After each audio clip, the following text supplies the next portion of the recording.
وعلى آله وصحبه أجمعين أما بعد. സമാദരണീയനായ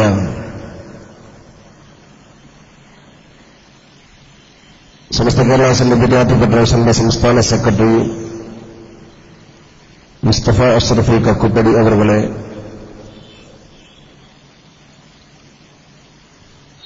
ഈ മഹത്തായ സംരംഭത്തിന്റെ സംഘാടകരായ SKSSFന്റെ ഇസ്തിഖാമ സമിതിയുടെ സംസ്ഥാന ചെയർമാൻ MD അബൂബക്കർ ബാരിമി അവരുടെ, സംസ്ഥാന കൺവീനർ ജാമിയ നൂരിയയിലെ പ്രൊഫസർ ബഹുമാനപ്പെട്ട സലീം ഫൈലി ഇർഫാനി അവരുടെ, ഇവിടെ പ്രഭാഷണം നിർവഹിച്ച ബഹുമാന്യനായ അലബുദാരിമി കുരുമണ്ണ അവരുടെ, സമാദരണീയനായ പൗരപ്രമുഖനും പ്രഗത്ഭ സംഘാടകനുമായ പാലത്തായി മൊയ്തു ഹാജി, കേരള ഇസ്ലാമിക് ക്ലാസ് റൂമിൽ ഉരുളക്കുപ്പേൽ മറുപടി കൊടുത്തുകൊണ്ട് പരിശുദ്ധ സമസ്ത കേരള ജംഇയ്യത്തുൽ ഉലമയുടെ അജയ്യത തന്റെ ജീവിതത്തിന്റെ സമസ്തയ്ക്ക് വേണ്ടിയുള്ള പോരാട്ടം തന്റെ ജീവിതത്തിന്റെ ഭാഗമാക്കി മാറ്റിയ പ്രിയപ്പെട്ട സുഹൃത്ത് നൗഷാദ് താഴക്കോട്, SKSSFന്റെ സംസ്ഥാന സെക്രട്ടറി റഷീദ് ഫൈസ് വെള്ളായിക്കോട്, അബ്ദുൽ ഗഫൂർ അൻവരി,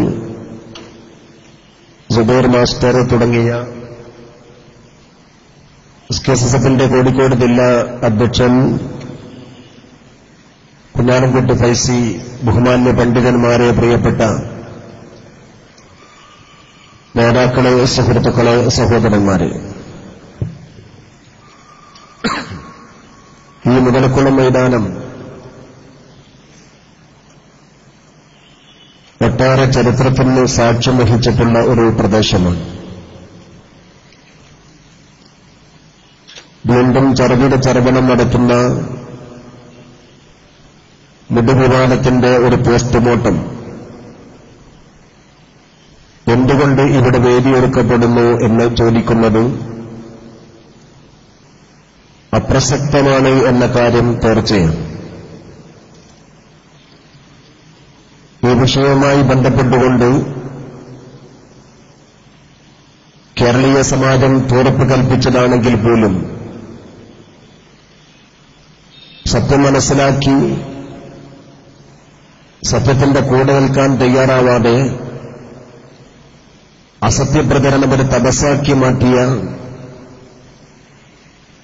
മുടിദാതാക്കളും പാനപാത്ര പ്രചാരകരും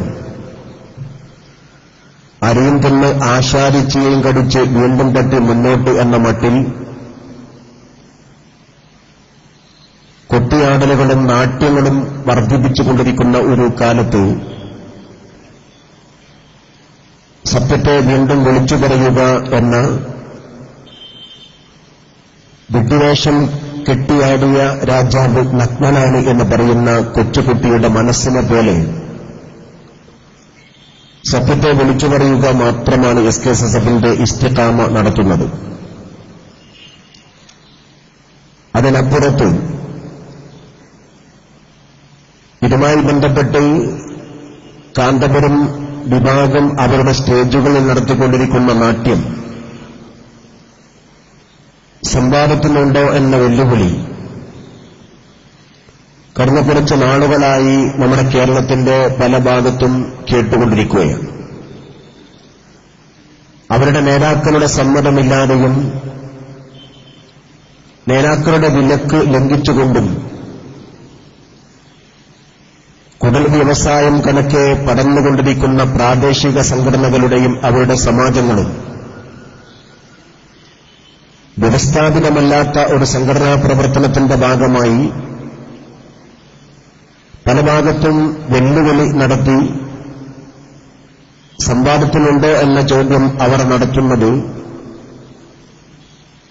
സത്യാസത്യ വിവച്ഛേദത്തിന്റെ ഒരു മേഖല തുറന്നു വെക്കുന്ന സമയത്തൊക്കെയും ഓടി ഒളിക്കാനും സമ്പാദത്തിന്റെ മുഖത്തു നിന്നുകൊണ്ട് പിന്തിരിയാനും കേരളത്തിലെ പല സ്ഥലത്തും അവർ നടത്തിക്കൊണ്ടിരിക്കുന്ന സത്യം പ്രദർശനത്തിലൂടെ, ക്ലിപ്പിങ്ങിലൂടെ അത് ഈ കോഴിക്കോട് മുതലക്കുളത്ത് പ്രദർശിപ്പിക്കാൻ കൂടിയാണ് SKSSFന്റെ ഇസ്തിഖാമ ഈ സംരംഭം ഒരുക്കിയത്. കഴിഞ്ഞ ഏതാനും ദിവസങ്ങൾക്ക് മുമ്പ് മുടിപ്രചാരകരുടെ ഒരു നേതാവ് അയാളുടെ സ്വന്തം നാട്ടിൽ ഇമേജ് നിലനിർത്താനുള്ള വ്യഗ്രതയിൽ മുടിക്ക് വേണ്ടി സംവാദം നടത്താൻ തയ്യാറാണ് എന്ന് പറഞ്ഞുകൊണ്ട് വ്യവസ്ഥയ്ക്ക് വേണ്ടി ഇരുന്നപ്പോൾ SKSSFന്റെ ആശയപ്രചാരക വേദിയായ ഇസ്തിഖാമ ആ വെല്ലുവിളി ഏറ്റെടുത്തുകൊണ്ട് കാന്തപുരം അബൂബക്കർ മുസ്ലിയാരുടെ മർക്കസിൽ സൂക്ഷിച്ചിട്ടുള്ള മുടി അത് പ്രവാചകരുടേതാണെന്ന് സമർത്ഥിക്കാൻ അവർ തയ്യാറാണെന്നും അതവർ തയ്യാറാവുകയില്ല, അത് സമർത്ഥിക്കാൻ അവർക്ക് സാധ്യമല്ല, അത് വ്യാജമാണെന്ന് സമർത്ഥിക്കാൻ ഞങ്ങൾ തയ്യാറാണ് എന്ന് പറഞ്ഞുകൊണ്ടുള്ള വാദത്തിന്റെ മുഖത്ത് വ്യവസ്ഥ തയ്യാറാക്കാൻ വേണ്ടി മുഖാമുഖം ഇരുന്നപ്പോൾ ഏതൊന്നിനു വേണ്ടിയാണോ അവർ ഇരുന്നത് എന്നത് പാടെ വിഴുങ്ങിക്കൊണ്ട് മർക്കസിലെ മുടി തിരുക്കേശമാണ് എന്ന വാദം സമർത്ഥിക്കാൻ ഞങ്ങൾ തയ്യാറല്ല എന്ന മട്ടിൽ വാദമുഖത്തുനിന്നുകൊണ്ട് പിന്തിരിയുന്ന കാപട്യ സമീപനമായിരുന്നു ആ സംവാദത്തിന്റെ വ്യവസ്ഥ തയ്യാറാക്കൽ സംരംഭത്തിൽ അവർ ചെയ്തത്. ഏതൊരു കാര്യത്തെ സംബന്ധിച്ചുകൊണ്ടായിരുന്നോ വാദമുണ്ടായിരുന്നത്, ആ വാദം ഞങ്ങൾക്കില്ല എന്ന് പറയുമ്പോൾ, അല്ലെങ്കിൽ ആ വാദത്തെ സംബന്ധിച്ചുകൊണ്ട് സംവാദം നടത്താനല്ല ഞങ്ങൾ കരാർ തയ്യാറാക്കുന്നത് എന്ന് പറയുമ്പോൾ, പിന്നെ ഏത് കാര്യത്തിന് എന്നതിന്റെ മറുപടി പോലും നൽകാൻ സാധിക്കാതെ ഏകപക്ഷീയമായി സംവാദത്തിൽ നിന്നുകൊണ്ട് പിന്തിരിയുന്ന, സംവാദത്തിന് മുഖാമുഖം ഏറ്റുമുട്ടാൻ തന്റോട് നഷ്ടപ്പെട്ട ആ വിഭാഗത്തിന്റെ തനി സ്വരൂപം പച്ചയ്ക്ക് കാണിക്കുന്നതിന് വേണ്ടിയാണ് ഈ വേദി SKSSFന്റെ ഇസ്തിഖാമ ഇവിടെ സംഘടിപ്പിച്ചത്. ഇത് ആശയപ്രചരണത്തിന്റെ ഭാഗമാണ്. ആശയത്തെ പ്രചരിപ്പിക്കുക എന്നത് ഒരു മുസ്ലിമിനെ സംബന്ധിച്ചിടത്തോളം അവന്റെ ആരാധനയാണ്, അവന്റെ ദൈവത്താണ്. ഒരു സമൂഹത്തിലുള്ളതുപോലെ ഓരോ വ്യക്തിക്കും ഈ ദൈവപ്രവർത്തനം ഏറ്റെടുക്കേണ്ടതുണ്ട്. ആ വ്യക്തി സംസ്കരണത്തിലൂടെ സമൂഹ ബാധ്യത നിർവഹിച്ചുകൊണ്ട് ഈ പ്രദേശത്ത്, നമ്മുടെ കേരളത്തിൽ പ്രബുദ്ധരായ സാംസ്കാരിക ബോധമുള്ള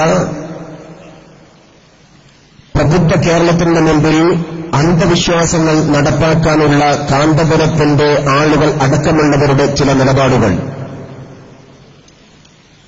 അതിന് പ്രബുദ്ധ കേരളം ഒരു വിലയും കൽപ്പിക്കുന്നില്ല എന്നാണ് ഈ സംവാദം നമ്മുടെ ഈ സമൂഹത്തിൽ നൽകിയിട്ടുള്ള പാഠം. വ്യക്തികളുടെയും ആൾദൈവങ്ങളുടെയും പിന്നാലെ പോയി ഒരു സമൂഹത്തെ മുഴുവനും അന്ധവിശ്വാസത്തിലേക്ക് നയിച്ചുകൊണ്ടിരിക്കുന്ന കേരളതേതര സംസ്ഥാനത്ത് വേരോട്ടം കുറിക്കപ്പെട്ട സംഗതിക്ക് കേരളത്തിലാവട്ടെ ചില ഭാഗത്ത് വേരോട്ടമുണ്ടായിട്ടുണ്ടെങ്കിലും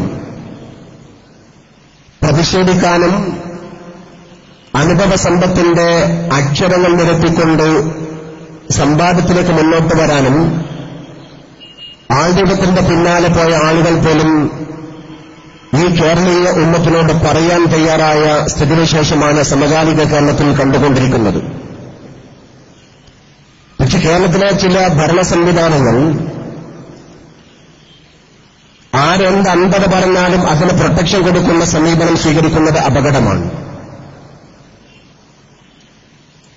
ആയുധങ്ങളുടെ പിന്നാലെ പോകുന്നവർക്കും അന്ധവിശ്വാസങ്ങളെ പ്രചരിപ്പിക്കുന്നവർക്കും മുടിപ്രചാരകർക്കും പാനപാത്ര പ്രചാരകർക്കും ആത്മീയ കച്ചവടക്കാർക്കും എന്ത് വിളയാട്ടവും നടത്താൻ എന്ന മട്ടിൽ നമ്മുടെ ഈ കേരളത്തിൽ, പ്രബുദ്ധ കേരളത്തിന്റെ മുമ്പിൽ ചില ഭരണകൂട മേധാവികളും ചെയ്തുകൊണ്ടിരിക്കുന്ന അപകടകരമായ ചില സംവിധാനത്തിന്റെ മുമ്പ് ചെറുത്തു നിൽക്കാൻ SKSSF ഈ സംവാദത്തിലൂടെ മുന്നോട്ട് വരികയാണ്. കഴിഞ്ഞ കുറച്ച് നാളുകളായി കേരളത്തിലെ ഒരു ഇലക്ഷന്റെ മുമ്പിൽ ഒരു സംവാദത്തിന്റെ മുഖത്തേക്ക് ഇറങ്ങി വരുന്ന സമയത്തുണ്ടായേക്കാവുന്ന ചിലരുടെ അസ്വസ്ഥതകളും അസ്പൃശ്യതകളും സമൂഹത്തിന് മുമ്പിലുണ്ടാക്കാവുന്ന ചില വ്യതിയാനങ്ങളും കണക്കിലെടുത്തുകൊണ്ടും അതൊരു രാഷ്ട്രീയത്തിന്റെ വ്യാഖ്യാനത്തിലേക്ക് കൊണ്ടുവന്ന് പലരും അതിനെ ദുർവ്യാഖ്യാനം ചെയ്യപ്പെടും എന്നതുകൊണ്ടും ഈ കുറഞ്ഞ കാലത്ത് കുറച്ചായി ഈ സംവാദത്തിന്റെ മുഖത്തൊരു ഇടവേള സംഭവിച്ചിട്ടുണ്ട്. വിഷയത്തിൽ നിന്നുകൊണ്ടുള്ള പിന്തിരിയലോ പ്രബോധന ദൌത്യത്തിൽ നിന്നുകൊണ്ടുള്ള അമാന്തം കാണിക്കലോ അല്ല, മറിച്ച് ഏതെന്ന് പറഞ്ഞാലും കേരളത്തിൽ ദുർവ്യാഖ്യാനം ചെയ്യപ്പെടുന്ന രാഷ്ട്രീയ ഭൂമികയിൽ ഒരു തെറ്റിദ്ധാരണയ്ക്ക് ഇടം നൽകണ്ട എന്ന സദുദ്ദേശം മാത്രമാണ് ഈ ഇടവേളയുടെ പ്രധാന കാരണം. അതുകൊണ്ട് വരാൻ പോകുന്ന കേരളത്തിൽ പ്രകടമായി തെളിഞ്ഞു വരാൻ പോകുന്നത് പാനപാത്ര പിച്ച പ്രചാരകരുടെയും മുടിഘാതാക്കളുടെയും കപടമുഖം വീണ്ടും പിച്ചു ചീണ്ടപ്പെടുകയാണ്. എന്തുകൊണ്ട് SKSSF വീണ്ടും ഇതൊരു സംവാദത്തിൽ കൊണ്ടുവന്നു എന്ന ചോദ്യം ഞങ്ങൾ പ്രസക്തമായി തന്നെ പറയുന്നത്, കഴിഞ്ഞ കുറച്ച് നാളുകളോളം കേരളത്തിലെ വിവാദങ്ങൾ നടന്ന പശ്ചാത്തലത്തിൽ കാന്തപുരം കോഴിക്കോട് കടപ്പുറത്ത് മോദിയുടെ പ്രചാരണത്തിന് വേണ്ടി നടത്തിയ വേദിയിൽ പാനപാത്രം കൊണ്ടുവരുന്ന അവസ്ഥയുണ്ടായി. ആ പാനപാത്രം കൊണ്ടുവരിക മാത്രമല്ല, വർഷം തോറും റബീഉൽ അവ്വലിൽ ആദ്യത്തെ തിങ്കളാഴ്ച മുടിക്ക് വേണ്ടി ആദ്യത്തെ വെള്ളം കുടിക്കാനും കുടിപ്പിക്കാനും അന്ധവിശ്വാസികളായ ഒരുപാട് ആളുകളെ മർക്കസിലേക്ക് ക്ഷണിച്ചുകൊണ്ട് വാശിമൂത്ത ചില കുബുദ്ധികൾ നടത്തിക്കൊണ്ടിരിക്കുന്ന പ്രചരണം ശക്തിപ്പെടുന്നതുകൊണ്ടുകൂടി ഇത് സമൂഹത്തോട് കൂടുതൽ പറയാൻ SKSSF നിർബന്ധിതരായതാണ്. മോദിയുടെ വിഷയവുമായി ബന്ധപ്പെട്ടുകൊണ്ടൊരു കാര്യമേ നമ്മുടെ മുമ്പിൽ ഉത്തരവാദിത്തമുണ്ടായിരുന്നുള്ളൂ. നബിയുടെ സല്ലല്ലാഹു അലൈഹി വസല്ലം തങ്ങളുടെ മുടിയല്ല എന്ന് സമർത്ഥിക്കുക മാത്രം. ആ മുടി നബി തങ്ങളുടേതല്ല, അത് പറയുക മാത്രമായിരുന്നു നമ്മുടെ ഉത്തരവാദിത്തം. അത് പറഞ്ഞു. പിന്നെ ആരുടേതാണ് എന്ന് തേടിപ്പോകേണ്ട ബാധ്യത SKSSFനോ സമസ്തക്കോ ഉണ്ടായിരുന്നില്ല. ആരുടേതായാലും നബി തങ്ങളുടേതല്ലെങ്കിൽ പൂർണ്ണമായും അത് അവഗണിക്കപ്പെടണം. അത് തിരുക്കേശമെന്ന് സമ്മതിക്കപ്പെടുക സാധ്യമല്ല. പക്ഷെ പാനപാത്രം കൊണ്ടുവന്നതിലെ അപകടം രണ്ടാണ്. അതിൽ നബി സല്ലല്ലാഹു അലൈഹി വസല്ലം തങ്ങളുടേതല്ല എന്ന് സമർത്ഥിക്കുന്തോറും പിന്നെ ആരുടേതാണ് എന്ന അപകടം തെളിഞ്ഞു വരികയാണ്. തിരുക്കേശമെന്ന വ്യാജേന കൊണ്ടുവന്ന വ്യാജ മുടിക്ക് ഈ അപകടം ഉണ്ടായിരുന്നില്ല. അത് കോഴിക്കോട്ട് അമ്മുന്റെയോ അതല്ലെങ്കിൽ ആക്രി കച്ചവടക്കാരന്റെ തെരുവുവേശ്യയുടെ മുടിയോ എന്തോ ആകട്ടെ, ആ മുടി ആരുടേതാണെന്ന സംവാദത്തിന് പ്രസക്തി ഉണ്ടായിരുന്നില്ല. പക്ഷെ പാനപാത്രം നബി തങ്ങളുടേതല്ല എന്ന് മാത്രമല്ല, പിന്നെ ആരുടേതാണ് എന്ന് പ്രകടമാകുമ്പോൾ അപകടം ചതിക്കുടി അപാരമാണ്. അതുകൊണ്ടാണ് കൊണ്ടുവന്ന പാനപാത്രം തിരിച്ചു കൊണ്ടുപോകാനുള്ള ഒരു ശ്രമം അവരുടെ ഭാഗത്തുനിന്നുകൊണ്ട് ഉണ്ടായത്. ഞങ്ങളിപ്പോഴും വെല്ലുവിളിക്കുകയാണ്, ആ പാനപാത്രം മുമ്പിൽ വെച്ചുകൊണ്ട് സംവാദം നടത്താൻ തയ്യാറുണ്ടോ? ഈ മുതലക്കുളത്തൊന്നുകൂടി ആ പാനപാത്രം പ്രദർശിപ്പിക്കാനുള്ള ചങ്കൂറ്റം കാന്തപുരം വിഭാഗത്തിനുണ്ടോ? എന്തുകൊണ്ട് പിറകോട്ട് പോയി? കൊണ്ടുവന്ന അതേ ലഗേജിൽ തന്നെ തിരിച്ചു കെട്ടിക്കൊടുത്തതിന്റെ ചേതവികാരം എന്ത്? പക്ഷെ അവർ തിരിഞ്ഞാലും അവർ തിരിയിപ്പിച്ചാലും കുട്ടികൾക്കത് മനസ്സിലാക്കാതെ പാനപാത്രം എന്ന വ്യാജേന സമൂഹത്തിൽ ഞങ്ങൾക്കും കിട്ടി വീണ്ടും ഒരു പാനപാത്രം എന്ന അർത്ഥത്തിൽ പ്രചരിപ്പിച്ചുകൊണ്ടിരിക്കുകയാണ്. ഏറ്റവും വലിയ അപകടം ആവർത്തിച്ചുകൊണ്ട് പറഞ്ഞ കാര്യമാണ്, വിശദീകരിക്കാൻ ഞങ്ങൾ ഈ സമയം ഉപയോഗപ്പെടുത്തുന്നില്ല. വലിയ ആ വിഷയവുമായി ബന്ധപ്പെട്ടുകൊണ്ട് പറയാൻ ആളുള്ളത് തന്നെ സിയോണിസ്റ്റുകളുടെ ചിഹ്നമായ ഷഡ്ഭുജ സ്റ്റാർ എങ്ങനെ ആ പാത്രത്തിൽ വന്നു എന്ന ചോദ്യത്തിന് ഇന്ന് വരെ മറുപടിയില്ല. ക്ലാസ് റൂമിലും മറ്റു പലവഴിക്കും ചിലർ പറഞ്ഞു നോക്കിയൊരു മറുപടി മദീനയിൽ അങ്ങനെ ഉണ്ടെന്നാണ്. ആവർത്തിച്ച് ഞങ്ങൾ ചോദിച്ചു, സ്പോട്ടിൽ വെല്ലുവിളിച്ചു. മദീനയിലെ അതുമായി ബന്ധപ്പെട്ട നമ്മുടെ പ്രവർത്തകർ ക്ലാസ് റൂമിൽ നിന്നുകൊണ്ട് തന്നെ ചോദിച്ചു, ഇത് മദീനയാണ്. ഞങ്ങൾ ഈ മദീനയിൽ വർഷങ്ങളോളമായി ജോലി ചെയ്തുകൊണ്ടിരിക്കുന്നു. ഈ മദീന മുനവ്വറയിൽ വെച്ചുകൊണ്ട് ഞങ്ങൾ ചോദിക്കുന്നു, ആർക്കും ഇപ്പോൾ ഇവിടെ വരാം. മദീനയിൽ എവിടെയെങ്കിലും ഒരു സ്ഥലത്ത് അങ്ങനെ ഒരു ശബ്ദിക സ്റ്റാറെങ്കിലും കാണിച്ചു തരാനുള്ള ധൈര്യം നിങ്ങൾക്കുണ്ടോ? വെല്ലുവിളി ഇപ്പോഴും നിലനിൽക്കുകയാണ്.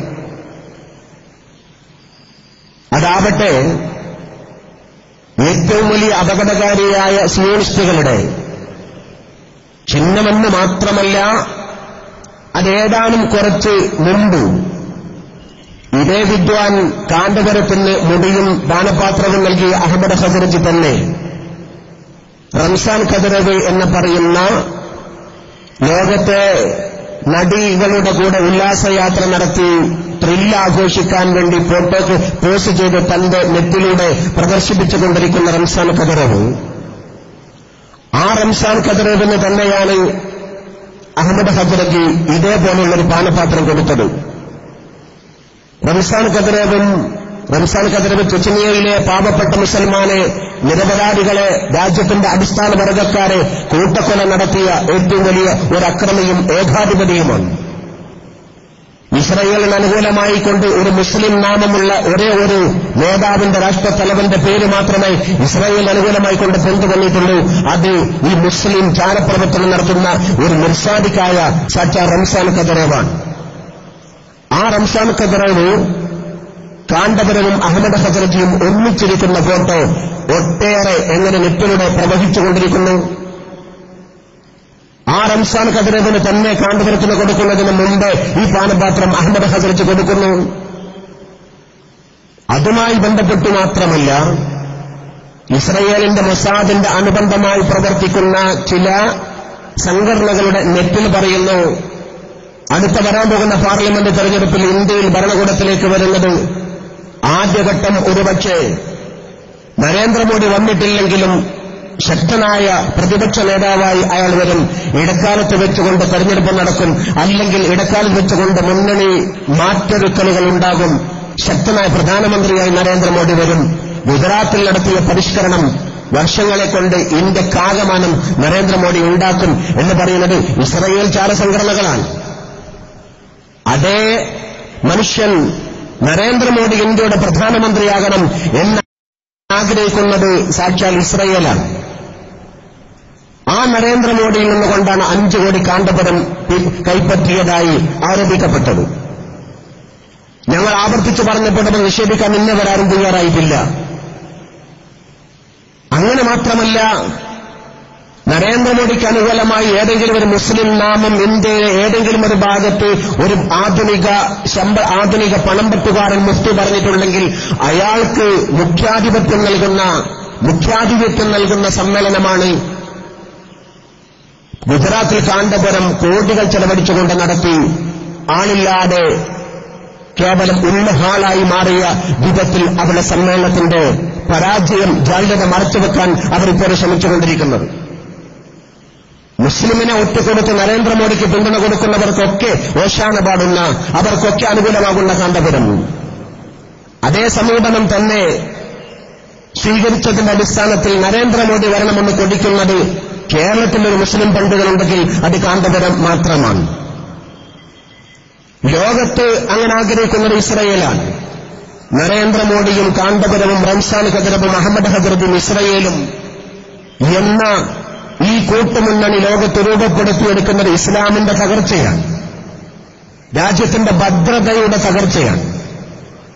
ആ തകർച്ചയും കൂടി മനസ്സിലാക്കിക്കൊണ്ടാണ് അതിന്റെ സിംബലായി വന്ന ഈ പാനപാത്രത്തിന്റെ ചതിക്കൊടിയെ വിളിച്ചു പറയാൻ എസ്.കെ.എസ്.എഫ് തയ്യാറാകുന്നത്. അതുകൊണ്ട് മുടി ആരുടേതാണ് എന്ന് പറയുന്നില്ല, അതിന്റെ ആവശ്യമില്ലെങ്കിലും റസൂലുള്ളാഹിന്റേതല്ലെന്ന് പറയുന്നതോടുകൂടി ആ വിഷയത്തിനൊരു പരിമസമാപ്തിയാണെങ്കിൽ പാനപാത്ര നബി തങ്ങളുടേതല്ല എന്ന് സമർപ്പിക്കപ്പെടുന്നതിന്റെ അപ്പുറത്ത് പിന്നെ അത് ആരുടേതാണ് എന്ന് പറയാൻ കൂടി എസ്.കെ.എസ്.എഫ് തയ്യാറാകുന്നത് ഈ അടിസ്ഥാനത്തിലാണ്. അതാണ് ശൈഖുനാ ശംസുൽ ഉലമ പറഞ്ഞത്, ഇയാൾ സിയോണിസ്റ്റ് ഏജന്റാണ്. പണ്ട് ശംസുൽ ഉലമ പറയുമ്പോൾ ഈ പാനപാത്രം വന്നിട്ടില്ല. അന്ന് ശംസുൽ ഉലമ പറയുന്ന സന്ദർഭത്തിൽ റംസാൻ ഖദറവ് രംഗത്തില്ല. അന്ന് ശംസുൽ ഉലമ പറയുന്ന സമയത്ത് ഷഡ്ഭുജ സ്റ്റാറുമായി കാന്തപുരം രംഗപ്രവേശം ചെയ്തിട്ടില്ല. പക്ഷെ ആ വലിയ ഒരു ദൈക്ഷണികനായി ദീർഘദൃഷ്ടിയോടുകൂടി മഹാനായ ശംസുൽ പറഞ്ഞു, ഇയാൾ സിയോണിസ്റ്റ് ഏജന്റാണ്. അന്ന് പറഞ്ഞപ്പോൾ തിരിയാതെ പോയ ആളുകൾക്ക് വളരെ വ്യക്തമായി ഇന്ന് തിരിയപ്പെട്ടുകൊണ്ടിരിക്കുന്നു, ഇയാൾ സിയോണിസ്റ്റ് ഏജന്റ് തന്നെയാണ്. ഞങ്ങളിത് കേവലം അതിശയോക്തി കലർത്തിയിട്ടോ ആലങ്കാരികത ചേർത്തുകൊണ്ടോ അല്ല, യാഥാർത്ഥ്യപരമായി പറയുന്നു. ഈ സിയോണിസ്റ്റുകൾക്ക് അനുകൂലമായ സമീപനം സ്വീകരിക്കുന്നവരെ പിടിച്ചുകെട്ടാൻ എസ്കെഎസ്എഫിന്റെ ഇസ്തിഖാമ നീണ്ട ക്യാമ്പയിനുമായി രംഗത്ത് വരാൻ പോവുകയാണ്. ഞാൻ അവസാനിപ്പിക്കുകയാണ്. ഞങ്ങളിത് വളരെ വ്യക്തമായി തന്നെ ഈ മുതലക്കുളത്ത് ഉത്തരവാദിത്വത്തോടുകൂടി തന്നെ പറയുന്നു. പല വഴികളിലും ഞങ്ങൾ ഈ സംവാദത്തെ സംബന്ധിച്ചിടത്തോളം കാന്തപുരത്തിന്റെ വിഭാഗക്കാർ ചില സ്ഥലത്ത് പെട്ടിക്കട നടത്തി പ്രസംഗിക്കുന്ന പോലെ വിളിച്ചു പറയുക മാത്രമല്ല, ആധികാരികമായി ഞങ്ങൾ സംവാദത്തിന് വേണ്ടി വെല്ലുവിളിച്ചിരുന്നു. പാനപാത്രം പ്രവാചകന്റേതാണെന്ന് സമർത്ഥിക്കാൻ നിങ്ങൾക്ക് തയ്യാറാണോ? കാന്തപുരം കൊണ്ടുവന്ന മർക്കസിൽ സൂക്ഷിച്ചിരിക്കുന്ന മുടി പ്രവാചകന്റേതാണെന്ന് സമർത്ഥിക്കാൻ നിങ്ങൾ തയ്യാറാണോ എന്ന വിഷയവുമായി ബന്ധപ്പെട്ടുകൊണ്ട് സംവാദത്തെ പലപ്പോഴും ഞങ്ങൾ വിളിച്ചു. പല വഴികളിൽ അവർ തയ്യാറാണ് എന്ന് പറയുകയും ദ്വീപ് അടക്കമുള്ള സ്ഥലത്ത് പല മേഖലകളിലും അവർ സംവാദത്തിൽ ഇരിക്കുന്ന സമയത്ത് ഒളിച്ചോടുകയും ചെയ്തു. യുദ്ധമുഖത്ത് വെച്ചുകൊണ്ട് ഒളിച്ചോടുന്ന കപടവിശ്വാസിയെ പോലെ കാന്തപുരത്തിന്റെ വേഷധാരികളെ നമ്മൾ കണ്ടു. വ്യവസ്ഥ തയ്യാറാക്കാൻ വേണ്ടി, അഥവാ വ്യവസ്ഥക്ക് അടിസ്ഥാനപ്പെടുത്തിക്കൊണ്ട് സംവാദമുള്ളൂ എന്നാണ് നാളിതുവരെ നമ്മളൊക്കെ പറഞ്ഞത്. പക്ഷെ വ്യവസ്ഥയ്ക്കിരിക്കുന്ന സമയത്ത് ജനങ്ങൾ അറിയും സംവാദം നടത്തിയാലെന്ന് മനസ്സിലാക്കി വ്യവസ്ഥയുടെ മുഖത്ത് വെച്ചുകൊണ്ട് ചില മുരുണ്ടൻ ന്യായം പറഞ്ഞുകൊണ്ട് മാറിക്കളയുന്ന ഏർപ്പാടായിരുന്നുവെങ്കിൽ ഉത്തരവാദിത്വത്തോടുകൂടി ഈ മുതലക്കുളം മൈതാനിൽ വെച്ചുകൊണ്ട് ഞങ്ങൾ സംസ്ഥാന എസ്കെഎസ്എഫിന്റെയും ഇസ്ലാമിക് സെന്ററിന്റെയും സമസ്തയുടെ ഉലമാക്കളുടെയും SYSന്റെയും ഇസ്തിഖാമയുടെയും കൂട്ടായ തീരുമാനപ്രകാരം ഞങ്ങൾ അറിയിക്കുന്നു, യാതൊരു വ്യവസ്ഥയ്ക്കും വേണ്ട, യാതൊരു ഷർത്തുമില്ല, യാതൊരു നിബന്ധനയുമില്ല. എവിടെ വെച്ചുകൊണ്ട് ഭൂമി മലയാളത്തിലോ ലോകത്തെവിടെ വെച്ചുകൊണ്ടും സംവാദത്തിന് ഞങ്ങൾ തയ്യാറാണ്. ഇതേറ്റെടുക്കാൻ കാന്തപുരത്തിന്റെ ആര് വന്നാലും ഞങ്ങൾ തയ്യാറാണ്. കാന്തപുരം തന്നെ വരണമെന്നോ പേരോള ത്രിമാന സഖാഫി തന്നെ വരണമെന്നോ അത് ഇൻഡോറിലോ ഔട്ട്ഡോറിലോ ആകണമെന്നോ ഇൻഡോറിൽ തന്നെ വേണമെന്നോ സംവാദത്തിലെ വ്യവസ്ഥയുടെ ഷർത്തുകളൊക്കെ തയ്യാറാക്കിയതിന് ശേഷം വേണമെന്നോ ഇങ്ങനെ യാതൊരു നിർദ്ദേശവും നിങ്ങൾ മുന്നോട്ട് വെക്കുന്നില്ല. നിങ്ങൾ പറയുന്ന എല്ലാ ഭാഗവും അംഗീകരിച്ചുകൊണ്ട് ഒരൊറ്റ പോയിന്റ് മാത്രം വെച്ചുകൊണ്ട് കോഴിക്കോട് കാരന്തൂരിൽ മർക്കസിൽ സൂക്ഷിച്ചിരിക്കുന്ന മുടി അത് നബി സല്ലല്ലാഹു അലൈഹി വസല്ലം തങ്ങളുടേത് ആണ് എന്ന് തെളിയിക്കാൻ നിങ്ങൾ തയ്യാറുണ്ടോ? അത് റസൂലുള്ളാഹിന്റേതല്ല എന്ന് തെളിയിക്കാൻ ഞങ്ങൾ തയ്യാറാണ്. ഈ ഒരൊറ്റ പോയിന്റിൽ നിന്നുകൊണ്ട് ആകാശത്തിന്റെ ചുവടെ ഭൂമിക്ക് മേലെ ദുനിയാവിൽ എവിടെ വെച്ചുകൊണ്ടും സംവാദം നടത്താൻ എസ്കെഎസ്എഫിന്റെ ഇസ്തിഖാമ തയ്യാറാണ്. ഇതിന് SYS വരേണ്ട കാര്യമില്ല, ഇതിന് സമസ്തയുടെ മുശാവറ വരേണ്ട കാര്യമില്ല, ഇതിന്റെ SKSFിന്റെ സംസ്ഥാന കമ്മിറ്റി വരണ്ട. ചുറുചുറുക്കുള്ള യുവതുർക്കികളായ ചങ്കൂറ്റമുള്ള ആശയത്തിന്റെ പടവാളുകളായ MT അബൂബക്കർ ദാരിമിയും ബഹുമാനപ്പെട്ട മുസ്തഫ അഷ്റഫി കക്കുബടിയും ബഹുമാനപ്പെട്ട സലീം ഫൈസി ഇർഫാനിയും അടക്കമുള്ള ഇസ്തിഖാമ ടീം, ആദർശത്തിന്റെ പടവാളുകൾ, ഈ യുവജന ടീം തന്നെ മതി. എവിടെ വെച്ചുകൊണ്ടും സംവാദത്തിന് ഞങ്ങൾ തയ്യാറാണ്. പച്ച വെളിച്ചത്തോ ഇരുട്ടിന്റെ മറവിലോ എന്ത് നിങ്ങൾ പറയുന്ന ഏത് സ്ഥലത്ത് വെച്ചുകൊണ്ടും. പക്ഷെ ഒന്ന് മാത്രം, ആ മുടി നബി തങ്ങളുടേതാണോ അല്ലേ? ഒരു ചെറിയ പ്രശ്നമല്ല, വലിയ പ്രശ്നമാണത്. ആ പ്രശ്നത്തിന് സംവാദത്തിനുണ്ടോ എന്ന് ചോദിച്ചുകൊണ്ടാണ് ഈ സമ്മേളനം ഞങ്ങൾ നടത്തുന്നത്. എന്തുകൊണ്ട് അങ്ങനെ പറയാൻ ഞങ്ങളെ പ്രേരിപ്പിച്ചു എന്ന് ചോദിക്കുന്നതിന്റെ വസ്തുതകളിലേക്ക് നിങ്ങളുടെ ശ്രദ്ധയെ കൊണ്ടുവരുന്നതിന് വേണ്ടിയാണ് അടുത്ത പ്രഭാഷണങ്ങളൊക്കെ നടക്കുന്നത്. മണ്ണാർക്കാട് വ്യവസ്ഥയിൽ കൊണ്ട് കാന്തപുരം വിഭാഗം ഒളിച്ചോടിയ രംഗമടക്കം ഇവിടെ പ്രദർശിപ്പിക്കാൻ പോവുകയാണ്. പാനപാത്രത്തിന്റെയും അതുമായി ബന്ധപ്പെട്ട പലതിന്റെയും അപകടങ്ങളും ചതിക്കുഴികളും വ്യക്തമായി ഇവിടെ പരാമർശിക്കപ്പെടാൻ വേണ്ടി പോവുകയാണ്. ഇൻഷാ അല്ലാഹ് മഗ്രിബ് നമസ്കാരത്തിന്റെ ഉടനെ അബ്ദുൽ ഹമീദ് ഫൈലി അമ്പലക്കടവിന്റെ ഉദ്ഘാടന പ്രഭാഷണം ഇവിടെ നടക്കും. അതോടൊപ്പം തന്നെ പല പ്രഗത്ഭരായ ആളുകളും ഇവിടെ പ്രസംഗം നടത്തുകയാണ്. പല വഴികളിലൂടെയും പല മേഖലകളിലൂടെയും ഈ വിഷയവുമായി ബന്ധപ്പെട്ടുകൊണ്ട് ശുഭപ്രതീക്ഷകളും ശുഭവാർത്തകളും നാളുകൾ അല്പം കഴിയുമ്പോഴേക്കും തെളിഞ്ഞു വരാനിരിക്കുന്നു എന്ന ഒരു ചെറിയ എളിയ അഭിപ്രായത്തോടുകൂടി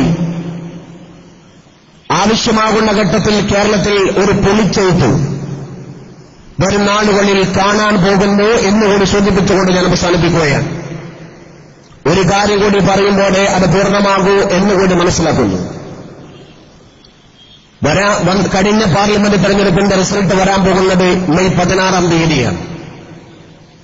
മെയ് 15 തീയതി വരെ ഇനിയും സമയം ബാക്കിയുണ്ട്. കാന്തപുരം പറയണം ഞങ്ങൾ ആർക്കാ വോട്ട് ചെയ്തത് എന്ന്. നിങ്ങൾ ആർക്ക് ചെയ്തു എന്ന് സമൂഹത്തിനറിയാം. ഒരു ഭാഗത്ത് ഒരു വഴി പറയുമ്പോ മറുഭാഗത്ത് മറ്റൊരു യോഗമെന്ന നാട്യം നടത്തി ഒരു ചാനലിനോട് രാവിലെ എന്ന് പറയുകയും വൈകുന്നേരം അത് നിഷേധിക്കുകയും ചെയ്യുന്ന കാപട്യമുള്ള രാഷ്ട്രീയമുണ്ടല്ലോ. അത് ഞങ്ങൾ തിരിച്ചറിഞ്ഞതാണ്. 16 തീയതി ഉച്ചയ്ക്ക് പത്രസമ്മേളനം നടത്താൻ നിൽക്കണ്ട, ഞാൻ വോട്ട് ചെയ്തിട്ടാണ് ഇന്നാൾ MP ആയത്. കഴിഞ്ഞ പാർലമെന്റ് തെരഞ്ഞെടുപ്പിലേക്ക് തെരഞ്ഞെടുക്കപ്പെട്ട രാഘവൻ അടക്കമുള്ള E.T. മുഹമ്മദ് ബഷീർ സാഹിബ് അടക്കമുള്ളവർക്ക് എപ്പോഴാണോ കൗണ്ടിംഗ് കഴിഞ്ഞ് പുറത്തു വരുന്നത്, ജയിക്കുന്നു എന്ന് മനസ്സിലാക്കിയ MP-ക്ക് നേരെ കൊണ്ടുപോയി കൊടുക്കുന്നു അഭിനന്ദനത്തിന്റെ കത്ത്. മർക്കസിന്റെ വർണ്ണാഭിരാപമായ ലെറ്റർ ഹെഡിൽ കാന്തപുരം സൈൻ ചെയ്ത കത്ത്. ആ കത്ത് കൊടുക്കുന്നു. നിങ്ങൾ തെരഞ്ഞെടുക്കപ്പെടുന്ന ഞങ്ങൾ നേരത്തെ അറിയാം. ഞങ്ങളുടെ സ്ഥാനാർത്ഥികൾ, ഞങ്ങളുടെ പ്രവർത്തകർ നിങ്ങൾക്ക് അനുകൂലമായി പ്രവർത്തിച്ചതിന്റെ പേരിൽ നിങ്ങൾ വിജയിച്ചു. രജീന്ദ്ര സച്ചാർ കമ്മിറ്റി റിപ്പോർട്ട് നടപ്പാക്കാനും സുന്നി സ്ഥാപനങ്ങൾ സംരക്ഷിക്കാനും സുന്നികൾക്ക് ആവശ്യമായി പരിഗണന നൽകാനും നിങ്ങൾ ഈ 5 വർഷം നിങ്ങളുടെ MP സ്ഥാനത്ത് നിന്നുകൊണ്ട് പ്രവർത്തിക്കണം. എല്ലാ അഭിനന്ദനങ്ങളും നിങ്ങൾക്ക് ഞങ്ങൾ നേരുന്നു എന്ന് പറഞ്ഞുകൊണ്ട് രാഘവന്റെ കത്ത്, എന്ന് പറഞ്ഞുകൊണ്ട് E.T. മുഹമ്മദ് ബഷീർ സാഹിബിന്റെ കത്ത്, അഹമ്മദ് സാഹിബിന്റെ കത്ത്, വിജയിച്ച സ്ഥാനാർത്ഥികൾ ആരൊക്കെയാണോ അങ്ങനെയൊക്കെ അവർക്കൊക്കെ കത്ത് നോക്കുമ്പോൾ മനസ്സിലാക്കാൻ സാധിച്ചത് കേരളത്തിൽ അവർ ആകെ തയ്യാറാക്കിയിരിക്കുന്നത് 41 കത്താണ്. എന്താ കാര്യം? കോഴിക്കോട് പാർലമെന്റ് രാഘവൻ ജയിച്ചാൽ രാഘവന് കൊടുക്കാം, റിയാസ് ജയിച്ചാൽ റിയാസിന് കൊടുക്കാം. മറ്റു സ്ഥലങ്ങളിലെല്ലാം ആരാണ് വിജയിക്കുന്നത് അവർക്കൊക്കെ കൊടുക്കാം എന്ന് മനസ്സിലാക്കി അവരൊക്കെ വിജയിച്ച് നിങ്ങൾ അഭിനന്ദിക്കുന്നു എന്ന് പറഞ്ഞ 41 കത്ത്. അതെന്താ 41 കത്ത്? ഒന്ന് തിരുവനന്തപുരത്തെ രാജഗോപാലിന് ജയിക്കാൻ അല്പം സാധ്യത ഉണ്ടായിരുന്നു. ജയിച്ച എന്റെ വകയിൽ കിടക്കട്ടെ എന്ന് മനസ്സിലാക്കി. അതുകൊണ്ട് കഴിഞ്ഞ തെരഞ്ഞെടുപ്പിൽ നിങ്ങൾ കാണിച്ചിട്ടുള്ള നാട്യം, വിജയിച്ച സ്ഥാനാർത്ഥിയെ നിങ്ങൾ സപ്പോർട്ട് ചെയ്തിട്ടാ വിജയിച്ചത് എന്ന് പറഞ്ഞ നാട്യം, നിയമസഭാ തെരഞ്ഞെടുപ്പ് നടന്നപ്പോൾ മുസ്ലിം ലീഗിന് 20 സ്ഥാനം കിട്ടിയപ്പോൾ പറഞ്ഞതെന്താ? ഞങ്ങളുള്ളത് കൊണ്ട് ലീഗിന് 20 കിട്ടിയില്ലെങ്കിൽ 1 or 2 മാത്രം കിട്ടി ഒതുങ്ങിയേനെ. ഈ പാർലമെന്റ് തെരഞ്ഞെടുപ്പ് കഴിഞ്ഞ് ഞങ്ങൾ ഇപ്പോഴും പറയുന്നു 16 തീയതിന്റെ മുമ്പാകെ ആര് ജയിക്കും എന്നല്ലെങ്കിലും ഞങ്ങൾ ആരെ പിന്തുണച്ചു എന്ന് പറയാൻ തയ്യാറാവണം. 16 തീയതി നിങ്ങൾ നാവ് നിവർത്തിയാൽ കേരളം ആ 8 കാലും മമ്മൂന്നിനെ പുറങ്കാലുകൊണ്ട് വീണ്ടും തട്ടും എന്നുകൂടിയാണ് ഈ സന്ദർഭങ്ങൾ പറയാനുള്ളത്. കാത്തിരിക്കാം. ആരെ പിന്തുണച്ചു എന്ന് പറയണം. രാഷ്ട്രീയം നിങ്ങളുടെ അജണ്ട അല്ല എന്നല്ല, രാഷ്ട്രീയം തന്നെയാണ് നിങ്ങളുടെ അജണ്ട. അത് വെച്ചുകൊണ്ട് കേരളത്തിലെ പ്രബുദ്ധരായ ജനങ്ങൾ നിങ്ങൾ തിരിച്ചറിഞ്ഞിട്ടുണ്ട്. ഒരു പാർട്ടിക്കും നിങ്ങളെ വിശ്വാസമില്ല, ഒരു മുന്നണിക്കും നിങ്ങളെ വിശ്വാസമില്ല. നിങ്ങൾ പണം പറ്റിയ നരേന്ദ്രമോദിക്ക് പോലും നിങ്ങളുടെ വിശ്വാസമില്ല.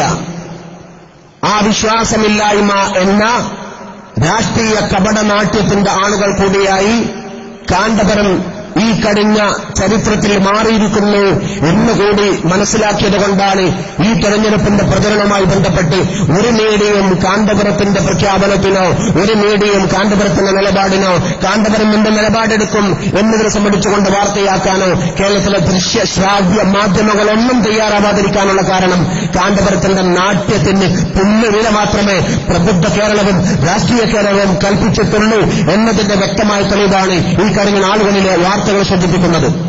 എടുക്കാത്ത നാണയമായി കേരളം വിട്ടോടേണ്ട ഗതികേട് മുടിപ്രചാരകനും പാനപാത്ര പ്രചാരകനും ഉണ്ടാകും. വരും നാളുകൾ കേൾക്കാൻ പോകുന്ന വാർത്ത അത്രമാത്രം പ്രസക്തമാണ് എന്നുകൂടി സൂചിപ്പിച്ചുകൊണ്ട് വആഖിറു ദഅവാനാ അൽഹംദുലില്ലാഹി റബ്ബിൽ ആലമീൻ. അസ്സലാമു അലൈക്കും.